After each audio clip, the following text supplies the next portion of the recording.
In Los Angeles, landlords lose their appeal over the city's eviction moratorium, and in Illinois, the governor decided to extend the state's eviction moratorium. I'm Tony, and this is Real Estate Investing and Landlord News. All right, so I have two articles for you today, and they're happening in different parts of the country, but they both have to do with some of the eviction moratoriums that are happening all over the place. Okay, so if everyone should know this by now, but there's the CDC eviction moratorium, which is the federal eviction moratorium, and then there are state and local eviction moratoriums as well. And so a lot of landlords, they're fighting multiple battles. They're fighting the local municipality, the state, and the federal eviction moratorium. That's why I want to see them all thrown out.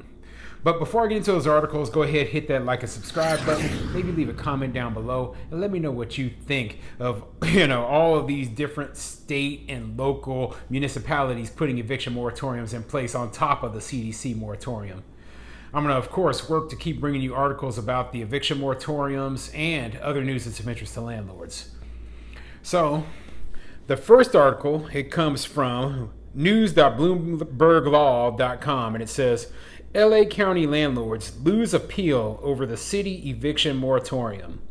So, LA County landlords had a case against the city's eviction moratorium, and they weren't using the same argument that a lot of landlords are using against, the Fifth Amendment violation that we consider it to be. But let me get into the article. It goes into a bit more detail.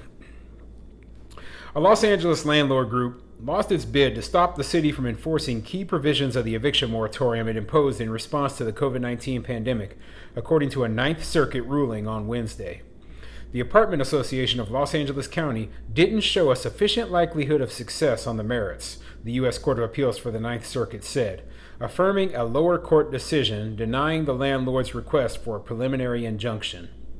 So, as people who follow a lot of court cases know, the Ninth Circuit Court of Appeals is the most liberal court of appeals in the entire country. So the landlords were fighting a very uphill battle trying to even win a case in this circuit. Even if the moratorium significantly interferes with the landlord's ability to enforce their leases, the city fairly tied the moratorium to its interest in not having people displaced in the midst of a pandemic, Judge Daniel Aaron Bress said. Although eviction moratoriums have been successfully challenged on constitutional grounds, including before the U.S. Supreme Court, the challenges have been based on other arguments. Here, the question was whether Los Angeles' eviction moratorium violated the U.S. Constitution's Contracts Clause, which, according to the Ninth Circuit, it doesn't. So yeah, these landlords, their case was saying, hey, the eviction moratorium violates the Constitution's Contracts Clause. Now, that wouldn't have been my argument. That is, it's an okay argument, but I think the much stronger argument was a Fifth Amendment violation, okay? Unlawful taking of property without just compensation, okay? That was very obvious. It would have been a much easier thing to argue, especially considering so many landlords aren't being compensated at all during the eviction moratorium. They're not even eligible for rental assistance. So, yeah, I think that would have been way better and easier to prove, but that's not the case that they went with. They instead went with, the Contracts Clause argument, and, they lost in this case. Whatever force plaintiffs' challenge may have tied in a much earlier area of contract clause jurisprudence, more contemporary Supreme Court case law has severely limited the contract clause's potency, Bress said. For the first century and a half of U.S. legal history of the contract clause imposed consequential limitations that federal courts routinely deployed to invalidate state and local legislation. But since the Supreme Court's 1934 case, Home Building and Loan Association versus Blaisdell, the Contracts Clause's prohibitive force has been significantly curbed, Bress said. The modern test asks two questions. First, whether a state law has operated as a substantial impairment of a contractual relationship. And second, whether the law is drawn in an appropriate and reasonable way to advance a significant and legitimate public purpose, Bress said. So what it sounds like they're saying to me is that the state or local jurisdiction is allowed to violate the terms of a contract if it's in the public interest. And the Ninth Circuit Court of Appeals considers this pandemic and the reason why they started this eviction moratorium as a good reason for the public interest. Now, that may be true if you believe that evictions actually will spread the coronavirus, which I don't think has actually ever been proven. But if they had just argued for the Fifth Amendment argument, then they wouldn't have even been put into this position in the first place where they could lose this case. So it kind of annoys me that they're trying to do this legal way to say, why didn't they use all the arguments? They could have used the contract clause argument. They could have used the Fifth Amendment argument. They could have used every argument possible to try to rip this thing down. But instead, they just used this one argument and, they ripped it apart. So not surprised that they lost, the Ninth Circuit Court of Appeals overturned this. As I said, they are known as to be the most liberal court of appeals in the entire country. But maybe they can still push this forward to the Supreme Court and maybe have a little bit friendlier audience with them. So the other story I have for you today, and it's going into the state of Illinois. And the state of Illinois has a state eviction moratorium in place, and it was scheduled to end on August 31st, which is only a week from today.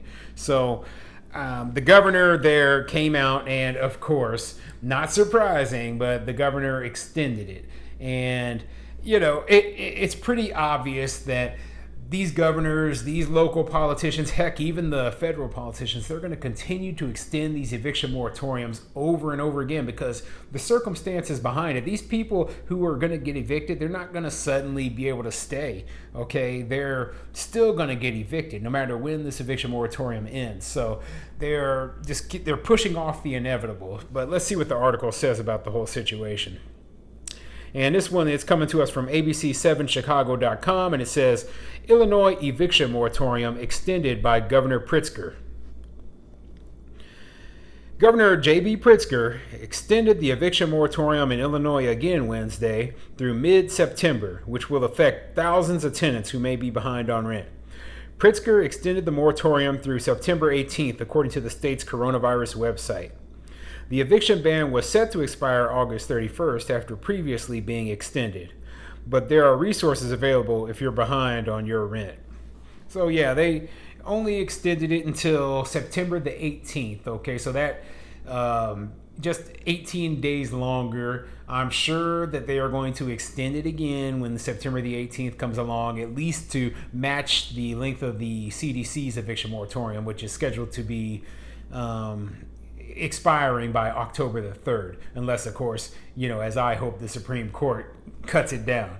But yeah, these things, they'll just keep getting extended over and over again. Politically, it is a good move for a politician to want to extend it because it makes it look like, oh, I care about the little guy. Meanwhile, they are taking your property rights away. They are doing unlawful, unconstitutional things.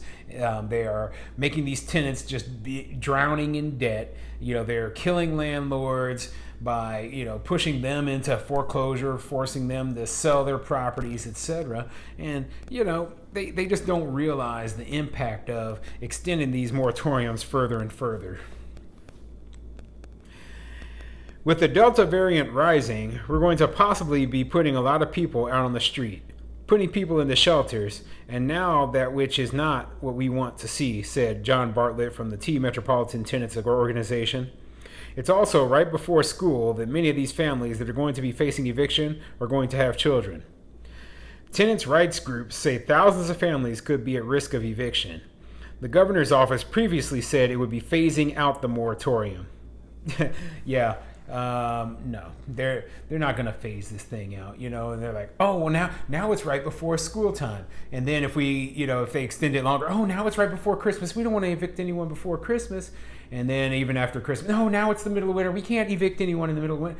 And you see how this is a repeating cycle, okay? It just keeps getting extended. They keep coming up with more and more excuses. It gets dragged on, and then eventually it just becomes the point where, landlords, they just end up, financially destroyed. They can't do anything about it. They can't stop these things until someone just comes up and says, hey, we cannot allow people, they just can't live for free. These people, they can't live for free. We can't keep doing all these handouts to all these people. We need to end the unemployment benefits too. We need to end the student loan, the forbearance on the student loan payments. We need to end these eviction moratoriums. We need to stop putting out more and more stimulus checks. The government just can't keep printing money forever. Eventually we're going to have to pay. And right now, the landlords are the ones who are being made to pay for other people's housing, and that just isn't right.